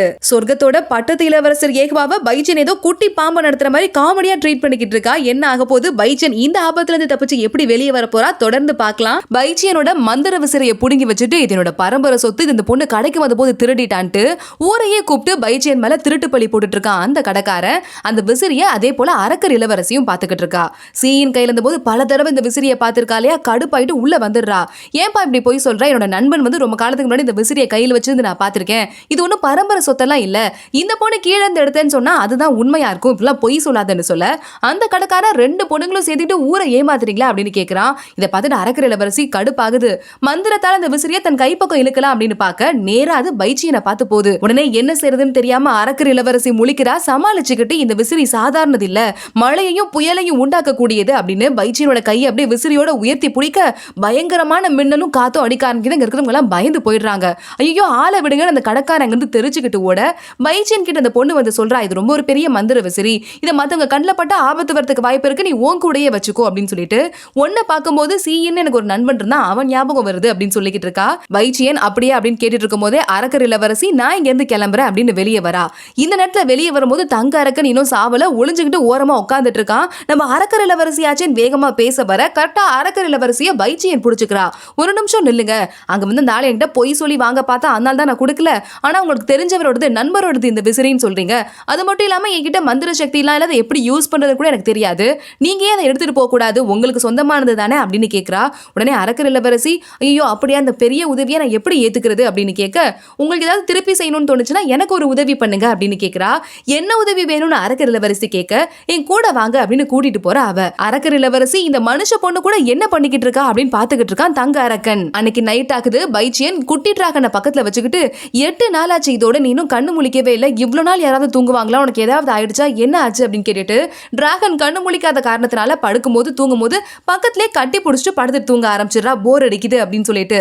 இதே நேரத்துல சொர்க்கத்துல ஏகவாவோட காயத்துக்கு மருந்து போட்டுட்டு இருக்காங்க. அந்த டாக்டர் கேக்குறாரு, இந்த காயத்தை பார்க்கும்போது வந்துட்டு நெருப்புனால பட்டது மாதிரி மட்டும் தெரியலையே, ஏதோ பச்சைல பட்டது மாதிரி இருக்கே அப்படின்னு சொல்ல, தெரியாம நான் இலைய தொட்டுட்டேன் அப்படின்னு சொல்லி சமாளிச்சுட்டு இருக்காரு ஏகவா. அங்க ஏகவாவோட சித்தப்பாவும் உட்கார்ந்துட்டு இருக்காரு. சித்தப்பா சொல்றாரு, சூஜனுக்கும் பேரரசருக்கும் கல்யாணம் ஆக போகுதுன்னு கேள்விப்பட்டிருப்பிய, உன் கருத்து என்னன்ட்டு. ஏகவா கூலா, எனக்கு எந்த கருத்தும் இல்ல அப்படின்னு சொல்ல, சித்தப்பாவே ஷாக் ஆயிடுறாரு. அப்படியா, சரி பரவாயில்ல, பர்சனல் விஷயம் பேசி முடிச்சாச்சு, அபிஷியல் விஷயம் பேசலாம் அப்படின்னு போய் உட்கார்றாரு. சித்தப்பா சொல்ல ஆரம்பிக்கிறாரு, இந்த கடற்கனி பரம்பரை இருக்காங்களே பயங்கரமா தொல்லை கொடுத்துட்டு இருக்காங்க வழக்கம் போல, சொர்க்கத்தோட ராஜா பயங்கர கடுப்புல இருக்காரு, நம்மளோட கட்டுப்பாட்டுல இருக்கிற கடல் அரசன் ஒருத்தங்களுக்கு இந்த கடற்கனி பரம்பரையை சேர்ந்து அவங்க தொல்லை கொடுக்குறாங்களாம், அந்த கடல் அரசனுக்கு போரெல்லாம் நடத்துற அளவுக்கு திறமை இல்ல, அதனால நீ தான் போய் உன் தலைமையில போர் நடத்தி கொடுக்கணும் அப்படின்னு சொல்ல, அப்படியே செய்யறேன் அப்படின்னு ஏகவா சொல்றாரு. அப்போ சித்தப்பா சொல்லிக்கிட்டு இருக்காரு, இந்த கடற்கனி பரம்பரை தொல்லை தராங்கல்ல, அவங்களும் முன்னாடி இருந்த அரக்கர் கடவுளும் ரொம்ப ஒண்ணுமண்ணா இருந்தவங்க, ரொம்ப ஒற்றுமையா இருந்தவங்க, அந்த அரக்கர் கடவுள் இப்ப வந்து மந்திரமணிக்குள்ள அடப்பட்டதுக்கு அப்புறமா லீஜிங் வந்ததுமே எந்த பிரச்சனையும் பண்ணாம இருக்கிறது இந்த கடற்கனி பரம்பரைக்கு பிடிக்கவே இல்லை, அதனால அவன் மேலையும் பயங்கர கோபத்துல இருக்காங்க. இன்னும் சொல்ல போனா அந்த முதல் இளவரசன் இருக்கான அரக்கர் பரம்பரையில அவனோட அம்மா இந்த கடற்கனி பரம்பரையை சேர்ந்தவங்க தான், அதனால நம்ம கட்டுப்பாட்டுல இருக்கிற அந்த கடல் ராஜா நம்ம கிட்ட உதவி கேட்டிருக்காரு, போறன்னு சொல்லிட்டு நீ ஆளுங்களெல்லாம் கூட்டிட்டு அங்க போகும்போது திடீர்னு போயிடாத, அவங்க அங்க பக்கத்துல நிறைய அரசர்கள் இருக்காங்க கடலுக்குன்னு தனித்தனியா, அவங்கெல்லாம் நம்ம இடத்த புடுங்கிறதுக்கு தான் வந்திருக்காங்கன்னு தப்பா நினைச்சுப்பாங்க, முறையான காரணம் ஒண்ணு யோசிச்சுட்டு அதுக்கப்புறமா நீ கிளம்பி போ அப்படின்னு சொல்ல, அப்படியே ஆகட்டும் அப்படின்னு சொல்லிட்டு இருக்காரு ஏகவா. அப்போ திடீர்னு ஏகவா தன் கையில இருக்கிற காயத்தை பாக்குறாரு, அவருக்கு பைஜியன் ஞாபகம் வந்துருது. பைஜியன் டக்குன்னு எப்படி முத்தம் கொடுத்தால குட்டி டிராகனுக்கு, அதை பத்தி யோசிச்சுட்டு லேசா சிரிக்கவும் ஆரம்பிச்சிடுறாரு. இந்த நேரத்துல சித்தப்பா சொல்றாரு, நல்லவேளை தோங்வாவோட பேச்சை கேட்டுட்டு நம்ம வந்து 2வது இளவரசன் லீஜிங்க அரசனாக்கி விட்டோம், அதனால கொஞ்சம் பிரச்சனை கம்மியா இருக்குன்னு சொல்ல, ஏகவா கூலா சொல்றாரு, முதல் இளவரசன் அரசனா இருந்தா கூட ஒன்னும் பெரிய விஷயம் இல்ல, 2 பேருக்கும் அரசனாவதுக்கு தகுதியே இல்ல அப்படின்னு சொல்ல, உன்கிட்ட போட்டி போட முடியாது, நீ அரசனாவதுக்குனே பொறப்பிலேயே பிறந்தவன், ஓ முன்னாடி அவங்க எல்லாமே சும்மா தான் அப்படின்னு சொல்லிக்கிட்டு இருக்காரு சித்தப்பா. அப்போ உடனே சித்தப்பா சொல்றாரு, போதும் போதும் நம்ம வந்துட்டு இந்த அபிஷியல் விஷயம் எல்லாம் பேசி முடிச்சாச்சு, பர்சனல் விஷயம் பேசலாம் அப்படின்னு சொல்ல அதுவரையும் லேசா சிரிச்சிட்டு இருந்த ஏஹ்வா முகம் மாறுது. என்னாச்சு, என்னோட பர்சனல் விஷயம் என்னது அப்படின்னு கேட்க, உன்னோட கல்யாண விஷயம் தான், சின்சுவோட ராணி பைச்சியன் கூட உனக்கு நிச்சயம் பண்ணிருக்காங்கல்ல, கல்யாணம் பண்றதுக்கு நல்ல நாள் பார்த்துட்டு இருக்காரு சொர்க்கத்தோட ராஜா, நாள் பிக்ஸ் ஆனதுமே நீ போய் கல்யாணம் பண்ணி அந்த பொண்ணை கூட்டிட்டு வர வேண்டியதுதான் சொல்ல, இதுவரை கல்யாணம்னா எந்த கவலையுமே இல்லாம இருந்த நம்ம ஏஹ்வாக்கு இப்போ நம்ம பைச்சியனை பூமியில பார்த்ததுக்கு அப்புறமா லேசா மனசு மாறுது. இப்பதான் நிச்சயம் பண்ணாங்க, எதுக்கு இவ்வளவு அவசரப்பட்டு கல்யாணம் பண்றாங்க அப்படின்னு ஏஹ்வா கேட்க, அது என்னப்பா எனக்கே தெரியல, உன் சித்தப்பா இப்ப ஓடி போனால அந்த மாதிரி ஏதோ மனசுல பிரச்சனை வந்துருமோ அப்படின்னு பயந்துகிட்டு தான் ராஜா இவ்வளவு அவசரப்படுறாரு அப்படின்னு சொல்லிக்கிட்டு இருக்காரு. டக்குன்னு யோசிக்கிற ஏஹ்வா எந்திரிச்சு வெளியே போறாரு. எங்க போறேன்னு சித்தப்பா கேட்க, சீமிங்க பார்த்து ஒரு விஷயம் கேட்கணும் அப்படின்னு வேகமா கிளம்பி போறாரு. அப்போ ஒரு பொண்ணு உள்ள ஓடி வரா, அண்ணா அப்படின்னு கூப்பிட்டுக்கிட்டே கண்டுக்காம போயிடுறாரு ஏஹ்வா. மூணாவது இளவரசர் பேச ஆரம்பிக்கிறாரு. இது மாதிரி டக்கு டக்குன்னு ஓடி வந்திருக்காத உனக்கு எத்தனை தடவை சொல்றதுன்னு தலையில அடிச்சுட்டு அவர் பாட்டுக்கு வெளியே போயிடுறாரு. இந்த பொண்ணு ஏஹ்வாவோட கசின். மூணாவது இளவரசர் வெளியே அங்க வரும்போது சூஜன் அங்க வந்துட்டு வணக்கம் சொல்றா. அப்ப மூணாவது இளவரசர் கேக்குறாரு, இப்ப வந்து பேரரசர் கூட கல்யாணம் உனக்கு வந்து ரொம்ப வேகமா நடக்க போது போல, இன்னும் சில நாட்கள்ல நீ எனக்கு வணக்கம் சொல்ல தேவையில்லைன்னு சொல்ல, எப்போதுமே உங்களுக்கு வணக்கம் சொல்லிட்டு தான் இருப்பேன் அப்படின்னு சொல்லிக்கிட்டு இருக்கா சூஜன். அப்போ ஏஹ்வாவோட கசின் அங்க வந்துடுறா. நீங்க ஏஹ்வாவை தானே விரும்புனீங்கன்னு கேட்க, உன்னை சூஜன் இந்த மாதிரி வார்த்தைகளை இனிமே நீ எப்பவுமே சொல்லவே கூடாது, நானா விரும்பி தான் அதை பண்ணிக்கிறேன் அப்படின்னு சொல்லிட்டு, ஏஹ்வாக்கு காயம் ஏற்பட்டுச்சுன்னு சொன்னாங்க, அதை பார்க்க தான் வந்தேன், அவர் இங்க இல்ல போல, நான் கிளம்புறேன் அப்படின்னு மறுபடியும் கிளம்பி போறா அவ. உடனே அந்த பொண்ணு, என்னெல்லாம் யாரும் ஃபோர்ஸ் பண்ணி கல்யாணம் பண்ணி வைக்க முடியாது, தோங்வாவை தவிர நான் வேற யாரையும் விரும்ப மாட்டேன் அப்படின்னு சொல்ல, மூணாவது இளவரசர், இங்க பாருமா, நீ யாரை வேணா அந்த 7 உலகத்துல விரும்பலாம், உனக்காக ஏஹ்வா அவங்களை கூட்டு வந்து கல்யாணமும் பண்ணி வைப்பான், ஆனா தோங்வாவை மட்டும் நீ விரும்பவே கூடாது, ஏன்னா நீ எவ்வளவு விரும்பினாலும் அந்த பக்கத்துல இருந்து எந்த ரியாக்ஷனும் வராதுன்னு சொல்ல, அந்த பொண்ணு கேக்குறா, ஏன் ஏஹ்வா என்ன கல்லா ரியாக்ஷன் வராம போறதுக்கு அப்படின்ட்டு. தோங்வாவோட அம்மா அப்பா யாருன்னு யாருக்குமே தெரியாது, அவருக்கு முன்னாடி பிறந்தவங்க யாருமே இப்ப கிடையாது, யாருக்கு தெரியும், கல்ல இருந்து கூட அவர் பிறந்திருக்கலாம், அதனால உன் மனசுல இருந்தா ஆசையை தூக்கிக்கிட்டு ஒழுங்கா உருப்படுற வழியை பாருன்னு சொல்லிட்டு அங்கிருந்து கிளம்பி போயிடுறாரு. ஏஹ்வா சீமிங்க பார்த்து சீயனை பத்தி விசாரிச்சுட்டு இருக்காரு. அப்போ சீமிங் சொல்றாரு, நிறைய வந்து என்ன எழுதப்பட்டிருக்கு ஹிஸ்டரி புக்லலாம் அப்படின்னா, சீயங்கும் மோயுவானும் வந்துட்டு மாஸ்டர் ஸ்டூடெண்ட் அப்படிங்கிற உறவை தாண்டி இருந்தாங்க, மத்தவங்க வந்து எந்த பிரச்சனையும் கொடுக்கறத அவங்க விரும்பல, அதனால போருக்கு பிறகு காணாம போயிட்டாங்க அப்படின்னு தான் எழுதப்பட்டிருக்கு.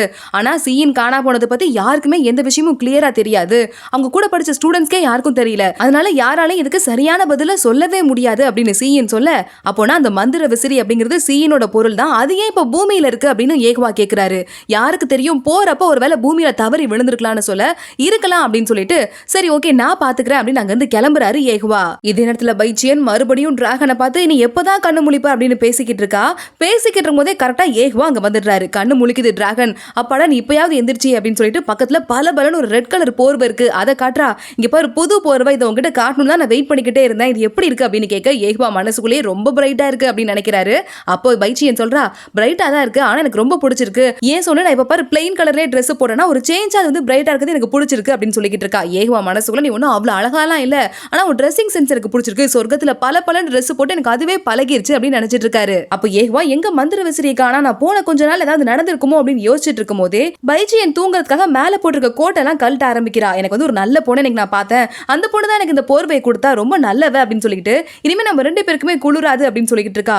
ஏஹ்வா ஏன் முன்னாடி ட்ரெஸ் கழட்ட, உனக்கு கல்யாணம் ஆகாத பொண்ணு, இன்னொருத்த முன்னாடி ட்ரெஸ் கழட்டக்கூடாது கூட உனக்கு தெரியாதா அப்படின்னு சொல்லிக்கிட்டு இருக்கும் போதே மேல் கோட்டை கழட்டிட்டு டக்குன்னு படுத்துக்கிறா. வா உனக்கு குளிராதுன்ட்டு குட்டி டிராகனையும் கட்டி பிடிச்சிட்டு படுத்து தூங்க ஆரம்பிக்கிறான் பைச்சியன். ஏஹ்வா அவரோட மனித உருவத்துக்கு வந்துடுறாரு. வந்ததுக்கு அப்புறமா அவளோட கையை எடுத்து தன் மேல இருந்து எடுத்து அவன் மேலேயே வச்சு விடுறாரு. நல்ல வேலை அந்த மந்திர விசிறியின் தொலைச்சதும் நல்லதுதான், உன்னால அதை யூஸ் பண்ண முடியாடி கூட அதுல வந்து ஆபத்துகள் உனக்கு நிறைய வரும் அப்படின்னு சொல்லிக்கிட்டு இருக்கும் போதே கையை மறுபடியும் ஏஹ்வா மேல பைச்சியன் போட்டுக்கிறா. போட்டதுக்கு அப்புறமா ஏஹ்வாக்கு என்ன பண்றது அப்படின்னே தெரியல. பைச்சியனோட முகத்தை பாக்குறாரு, அவருக்கு சிரிப்பு வந்துருது. சிரிச்சுக்கிட்டே கண்ணை மூடிட்டு தூங்க ஆரம்பிச்சிடுறாரு ஏஹ்வா. இதே நேரத்துல ஃபெங்ஜு மீகு ஒரு காலையா வேலைக்கார பையன், அவன்கிட்ட நான் நன்றி கடனை செலுத்துறதுக்காக சொர்க்கத்துக்கு போறேன், நான் வரதுக்கு கொஞ்சம் நாள் ஆகும், ஒருவேளை சில வருஷங்கள் ஆயிடுச்சுன்னு வச்சுக்கோ அப்படின்னு சொல்ல, மிகு என்னது வருஷமா அப்படின்னு கேக்குறான். ஆமாமா வாயை மூடு, சத்தம் போடாத, நான் போறது யாருக்கும் தெரியக்கூடாது, உன்கிட்ட மட்டும் தான் சொல்ற, மாதிரி யாரும் என்ன விட மாட்டாங்க அப்படின்னு சொல்லிட்டு பைச்சியன் கொடுத்த அந்த மந்திர ஓலைச்சுவடியை அவங்கிட்ட கொடுக்குறா. இதை வந்து யார்கிட்டயாவது முக்கியமானவங்க கிட்ட கொண்டு போய் சேர்த்துரு, மற்றபடி வேற ஒன்னும் பிரச்சனை இல்லை, நான் பாத்துக்கிறேன் அப்படின்னு அங்க இருந்து கிளம்பி ஓடுறா. இந்த மிகு யாருடா அந்த தோங்பா இப்படி போட்டு உயிர் எடுக்கிறாரு அப்படின்னு அவனும் புலம்பிக்கிட்டே உள்ள போறான். அப்போ நரி குகையில பைச்சியனோட அம்மா அப்பா 4வது அண்ணன் சேயன் கடவுள் மீகு எல்லாருமே இருந்துட்டு இருக்காங்க. அப்போ அவங்க அம்மா கேக்குறாங்க, பைச்சியன் எங்க தான் போனா, ரொம்ப நாளா ஆளையே காணுமே அப்படின்னு கேட்க, தெரியலையேம்மா அப்படின்னு 4வது அண்ணன் சொல்லிக்கிட்டு இருக்காரு. அப்ப அவங்க அம்மா சொல்றா, நம்மள கூட பார்க்காம இருப்பா, ஆனா அவங்க மாஸ்டரை பார்க்காம இருக்க மாட்டாலே, இத்தனை நாள் மாஸ்டரை விட்டு எங்க போனா அப்படின்னு கேட்க, 4வது அண்ணன் என்னம்மா உனக்கு மோயுவான் மேல அவ பாசமா இருக்குது பொறாமையா இருக்கான்னு கேட்க, அந்த மாதிரிலாம் இல்ல, ஆனா எனக்கு ஏன்டா மோயுவான் கிட்ட அவளை ஸ்டூடெண்டா அமிச்சோன்னு கவலையா இருக்கு அப்படின்னு சொல்லிக்கிட்டு இருக்காங்க. சொல்றாங்க. சேயன் கடவுள் கேக்குறாரு ஃபெங்ஜூ எங்க ஆளை காணமே அப்படின்னு கேட்க அப்போ அந்த மீகோ சொல்றான் கொஞ்சம் வருஷங்களுக்கு அவன் டிராவலிங் போறாங்களாம், நீங்க தேட வேண்டாம் கவலைப்பட வேண்டாம்னு சொன்னாங்க, அவங்களே வந்துருவாங்களான்னு சொல்ல அப்பா எப்படி பைச்சியன் சின்ன வயசுல இருந்தாலும் அதே மாதிரியே இருக்க அந்த ஃபெங்ஜூ அப்படின்னு 4வது தானே சொல்லிக்கிட்டு இருக்காரு. அப்போ மீகோ அங்க போகும்போது இந்த ஓலைச்சுவடி உங்ககிட்ட கொடுக்க சொன்னாங்க, ரொம்ப முக்கியங்கனால நான் ஓபன் பண்ணி பார்க்கல அப்படின்னு சொல்ல சேயன் கடவுள் வாங்கி பாக்குறாரு. செம்ம ஷாக் ஆகுறாரு. எல்லாரும் அதிர்ச்சி ஆகுறாங்க. சேயன் கடவுளை பார்த்துட்டு என்னாச்சு அப்படின்னு கேக்குறாங்க. அதுக்கு சேயன் கடவுள் சொல்றாரு இந்த ஓலைச்சுவடியில மந்திரமணியை எப்படி கட்டி போடுறதுன்னு, அது மட்டும் இல்லாம 70,000 வருஷத்துக்கு ஒரு தடவை ஓபன் ஆகும் அப்படிங்கிற ரகசியமும் போட்டிருக்கு. அதுபடி கணக்குப்படி பார்த்தா பைச்சியன் எனக்கு காணா போனாலும் அன்னைக்கு தான் மந்திரமணி ஓபன் ஆயிருக்கு. அதை தான் தனியா அடக்கிறதுக்காக தனியா கட்டுப்படுத்துறதுக்காக பைச்சியன் போயிருக்கணும் அப்படின்னு சொல்ல எல்லாருமே ஷாக் ஆகுறாங்க. அவங்க அம்மா அழ ஆரம்பிச்சிடுறாங்க. எப்படிதான் என்னை இன்னொரு தடவை விட்டுட்டு போறதுக்கு அவளுக்கு மனசு வந்துச்சோ தெரியலையே அப்படின்னு சொல்ல 4வது அண்ணன் சொல்றாரு என்ன இருந்தாலும் அந்த மோயுவானோட ஸ்டூடெண்ட் தானேமா, உலகத்தை பத்தின கவலை அவங்களுக்கு ரொம்ப நிறைய இருக்கு அப்படின்னு. அவங்க அம்மா சொல்றாங்க 70,000 வருஷமா அவ கடுமையான தவம் பண்ணி நிறைய சக்திகளை சேர்த்த போலாம், அவளுக்காக தான் பண்றான்னு நினைச்சேன். இப்போ இந்த அரக்கர் கடவுளை அடைக்கிறதுக்காக தான் இதெல்லாம் பண்ணிருக்கா, எப்படி அவ்வளவு பெரிய அரக்கர் கடவுளை இவளால கொல்ல முடியும் அடைக்க முடியும் அப்படின்னு கேட்க அப்போ அண்ணன் சொல்றான் கவலைப்படாதமா, உன்னோட பாதி சக்தி அவகிட்ட தான் இருக்கு, அவளும் எக்கச்சக்கமா சக்தியை சேர்த்து வச்சிருக்கா, கண்டிப்பா அந்த அரக்கர் கடவுளை மந்திரமணிக்குள்ள அடைச்சிருப்பா அப்படின்னு சொல்றான். பைச்சியனோட அப்பா சொல்றாரு ஏதாவது ஒரு பெரிய கடவுள் இறந்து போனா ஏதாவது ஒரு சிக்னல் காட்டும், ஆனா அப்படி எந்த ஒரு சிக்னலுமே கடந்த நாட்கள்ல வரவே இல்லையே, கண்டிப்பா எங்கேயோ உயிரோட தான் இருக்கா, ஆனா நம்ம கண்ணுக்கு படாம இருக்கா அவ்வளவுதான் அப்படின்னு சமாதானப்படுத்துறாரு. அவங்க அம்மாவும் ஆமா அப்படிதான் இருக்கும் அப்படின்னு நம்ப ஆரம்பிக்கிறாங்க. ஏன் கடவுள் சொல்றாரு கண்டதை பத்தியும் யோசிக்காம இப்ப அவ எங்க இருக்கா அப்படிங்கறத தேட ஆரம்பிப்போம் அப்படின்னு சொல்ல குடும்பமே ஆமா அப்படின்னு முடிவு பண்றாங்க. தோங்வாவோட அரண்மனை வாசல்லையே அப்படியே காவலர்கள் பக்கத்திலே உட்கார்ந்துட்டு இருக்கா ஃபெங்ஜூ கீழே தரையிலேயே. அப்போ அந்த பக்கமா ஒரு கடவுள் வரா. இந்த கடவுள் பேரு செங்யூ, ஒரு பையன் வேஷத்துல வந்துகிட்டு இருக்கா. ஏமா அழகி நீங்க என்ன பண்ற அப்படின்னு பையன் மாதிரி அவ கேட்க ஃபெங்ஜூ அவளை பார்த்துட்டு நீங்க ஒரு பொண்ணு தானே பையன் வேஷம் போட்டிருக்கீங்க அப்படின்னு கேக்குறா. நீ எப்படி கண்டுபிடிச்ச அப்படின்னு செங்யூ கேட்டுக்கிட்டு இருக்கா. இந்த செங்யூ தான் கிங்ஸ் விமன்ல சூராணியா வந்தது ஞாபகம் இருக்கும் அப்படின்னு நினைக்கிறேன். உடனே ஃபெங்ஜூ சொல்றா என் அத்தை கூட நிறைய தடவை பையன் வேஷம் போடுவாங்க, எனக்கு பார்த்து பார்த்து பழகிடுச்சுன்னு சொல்ல யாரும் அத்தை நீ யாரு அப்படின்னு கேட்க என் அத்தை சின்சுவோட ராணி பைச்சியன், நான் சின்சுவோட இளவரசி ஃபெங்ஜூ அப்படின்னு சொல்ல எனது பட்டத்து இளவரசரை கல்யாணம் பண்ணிக்க போற இளவரசியோட குடும்பமானின்னு நீ ஏன் இங்க வந்து உட்கார்ந்துகிட்டு இருக்க, என்ன பிரச்சனை, உங்க குடும்பத்துக்காரங்களா இங்க வந்திருக்காங்களா அப்படின்னு கேட்க இல்ல நான் அதுக்காகலாம் வரல, ஒரு நன்றி கடனை திருப்பி செலுத்துறதுக்காக வந்திருக்கேன் அப்படின்னு சொல்ல நன்றி கடனா யாருக்கு என்ன அப்படின்னு கேக்குறா செங்யூ. இல்ல தோங்வா தான் என் உயிரை காப்பாத்தினாரு அதுக்காக அப்படின்னு சொல்லிட்டு சிரிச்சுக்கிட்டு இருக்கா ஃபெங்ஜூ. தோங்வா எப்படி உன் உயிரை காப்பாத்தினாரு என்ன நடந்துச்சு எல்லா கதையும் என்கிட்ட சொல்லுன்னு செங்யூ கேட்க நீங்க என்ன தோங்வாவோட அரண்மனைக்குள்ள கூட்டு போக முடியும் அப்படின்னா மட்டும் நான் உங்கள்கிட்ட சொல்லுவேன் அப்படின்னு ஃபெங்ஜூ சொல்றா. நீ வேற ஏதாவது கடவுளை பார்த்திருந்தா அதுக்கு முடிஞ்சிருக்காது, ஆனா நீ ஒரு முக்கியமான கடவுளை பார்த்திருக்க அப்படின்னு தன்னை பத்தியே செங்யூ சொல்லிக்கிட்டு இருக்கா. எல்லா கதையும் சொல்லிக்கிட்டே இருக்கா ஃபெங்ஜூ செங்யூ கிட்ட. அப்போ செங்யூ கேக்குறா தோங்வாக்கு குறைச்சல்னு எதுவுமே கிடையாது, அவருக்கு நீ என்ன ஹெல்ப் பண்ணுவ அப்படின்னு கேட்க ஃபெங்ஜூ சொல்றா நான் கூடவே இரவு பகலா இருப்பேன், டக்குன்னு ஒரு நாள் தேவைப்படுவேல அப்போ போய் இந்த ஹெல்ப் பண்ணிடுவேன்னு சொல்ல சரி ஓகே அதுவும் நியாயமா தான் இருக்கு, ஆனா தோங்வாவோட அரண்மனைக்குள்ள போறதுக்கு 3 வழி தான் இருக்கு. முதல் வழி என்ன அப்படின்னா நீ வந்து உயர்ந்த கடவுளா இருக்கணும், அப்படி கடவுளா இருந்தா உனக்கு உள்ள போறதுக்கு வழி கிடைக்கும், ஆனா நீ அந்த மாதிரி இல்ல, அதனால அந்த ஆப்ஷன் 1 கட் ஆயிடுச்சு. ரெண்டாவது ஒரு காரணம் இருக்கு என்ன தெரியுமா, அவர் வந்து கல்யாணம் பண்ணிட்டு நீ உள்ள போகணும் அப்படின்னு சொல்ல ஃபெங்ஜூ இல்ல எனக்கு அந்த மாதிரி ஐடியாலாம் இல்ல அப்படின்னு சொல்லிட்டு வெக்கப்படுறா. உடனே செங்யூ இல்ல நானும் அப்படிலாம் தப்பா நினைக்கல, அந்த ஆப்ஷனை எடுத்துருவோம், 3வது ஒரு ஆப்ஷன் இருக்கு அப்படின்னு சொல்றா. ஃபெங்ஜூ அது என்ன அப்படின்னு கேக்குறா. அது கொஞ்சம் கஷ்டமான காரியம் தான், வேலைக்கார பொண்ணா போறது அப்படின்னு சொல்ல அடுத்த செகண்டே வேலைக்கார பொண்ணுங்க புது வேலைக்கார பொண்ணுங்களெல்லாம் செலக்ட் பண்ணி உள்ள அரண்மனைக்குள்ள அமிச்சிட்டு இருக்காங்க. அதுல தானும் ஒரு ஆளா ஃபெங்ஜூ போய்கிட்டு இருக்கா. சீமிங் பார்த்து அதிர்ச்சி ஆயிட்டு நடுவுல இவரை பிடிச்சி இழுக்கிறா. என்னமா பண்ற நீங்க அப்படின்னு கேட்க வேலைக்கார பொண்ணா போறேன் உள்ள நான் சீமிங், உள்ள போயிட்டு அப்படியே நன்றி கடனை தீர்த்துருவேன் அப்படின்னு சொல்ல உனக்கு வந்து தோங்வாவை பத்தி தெரியலமா, இத்தனை வருஷமா நான் அவர் கூட பழகிட்டு இருக்கேன், அப்ப கூட நான் அவருக்கு எப்படி குனிஞ்சு வணக்கம் போடுற பாத்தியா, அந்த அளவுக்கு அவர் பயங்கரமானவர்னு சொல்ல இப்பதான் எனக்கு அவர் ரொம்ப பிடிச்சிருக்குன்னு சொல்லிட்டு சிரிச்சுக்கிட்டு இருக்கா ஃபெங்ஜூ. இங்க பாரு சீமிங் என் பிளானை கெடுக்கிறதுக்கு ட்ரை பண்ணாத, ஒரு பெரிய கடவுள் கிட்ட நான் லஞ்சம் கொடுத்து உள்ள வந்துகிட்டு இருக்கேன் அப்படின்னு சொல்ல யாருமா அந்த கடவுள் உன்னையே உள்ள விடுற அளவுக்கு இவ்வளவு பவர்ஃபுல்லான ஒரு ஐடியா கொடுத்ததுன்னு கேட்க செங்யூ அப்படின்னு சொல்றா ஃபெங்ஜூ. ஓ செங்யூவா, இந்த சொர்க்கத்துல ஹெல்ப் பண்றதுக்கு வேற யாருமே கிடைக்க மாட்டாங்க தான் அப்படின்னு சீமிங் சொல்ல ஏன் அப்படி சொல்றீங்க அப்படின்னு ஃபெங்ஜூ கேக்குறா.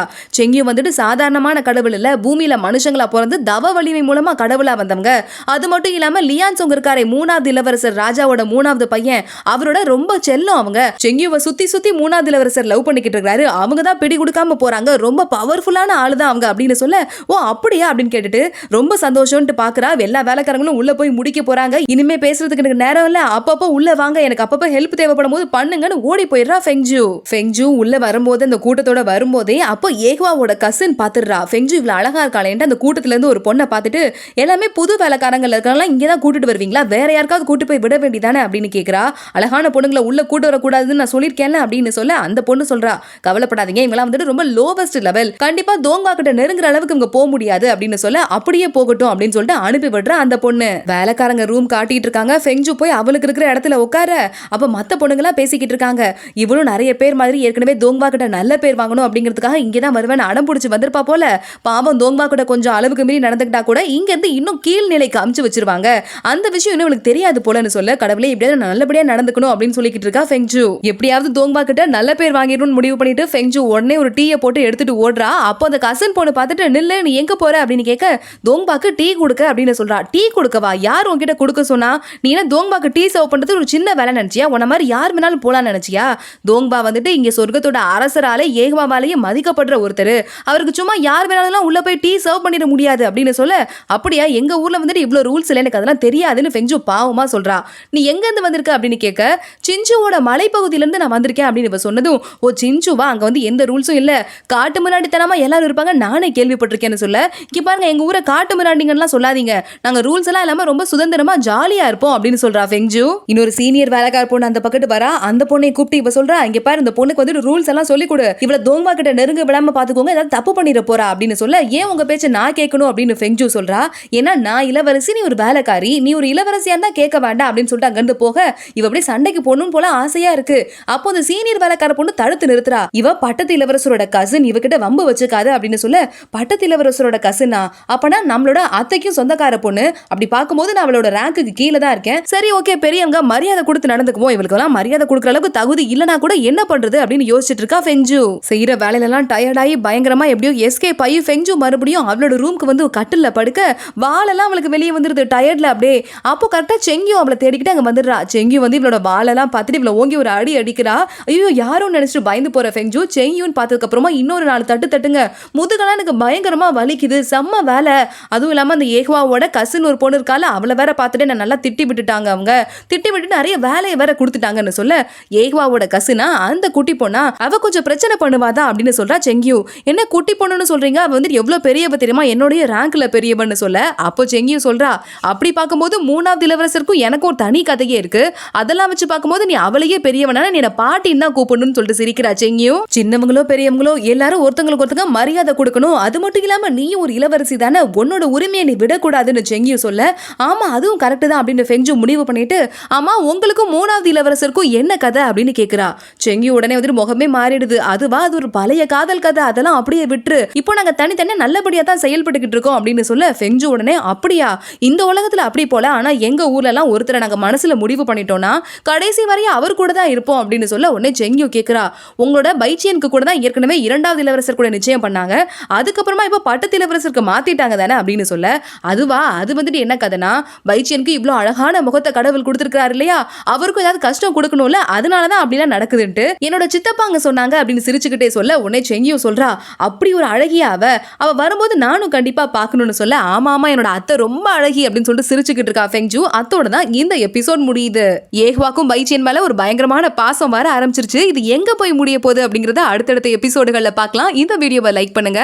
அதே போல உங்களோட ஃபேவரட் கேரக்டர் யார் இந்த சீரீஸ்ல அப்படிங்கறத கமெண்ட் செக்ஷன்ல கமெண்ட் பண்ணுங்க.